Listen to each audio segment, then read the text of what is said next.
Today, I'm going to be answering a common question people have. How do I get started in video game development? The very first game I coded was in Scratch. Scratch is a simple programming language created by MIT in 2003, but it still is a thriving community to this day.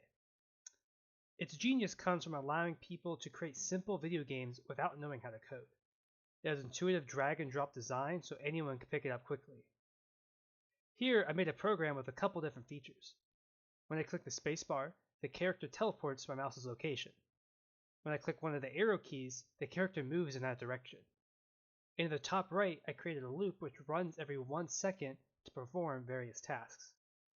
I'm using the default character here, but you can add your own images and have many different characters and objects moving around. You won't be creating the next Minecraft with Scratch, but it provides a stress-free way to get used to game development concepts. This way, once you pick up your first coding language, you will already understand the foundational logic of video games. Once you have the basics down, you have two directions you can go. First, you could try to make a basic game in C++ like I've done in many of my videos. The Snake game I made uses the regular Windows draw function to color pixels on the screen. With that, you can color in basic shapes like a square or a circle and have them move to different positions every second. You might gain a better appreciation for game development if you start without a game engine, but very few popular games nowadays are built from the ground up. Most games are using a pre-built engine like Unity, Unreal Engine, or Godot. These engines will be a lot more forgiving if you make mistakes, but at the cost of you also needing to learn how to use the game engine itself on top of learning how to code.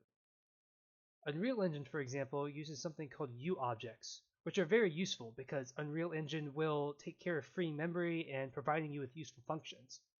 Unreal Engine is also amazing at rendering lots of objects in the game without tanking your FPS.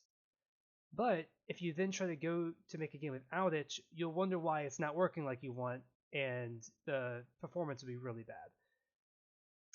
No matter what approach you take, you will need to put in a lot of effort. Learning only occurs when you take the time to struggle at a task. If the process is too easy, then you'll quickly forget what you learned. So it's okay to watch tutorials on how to make video games, but you also need to do stuff on your own without someone walking you through it. So get out there and make something awesome.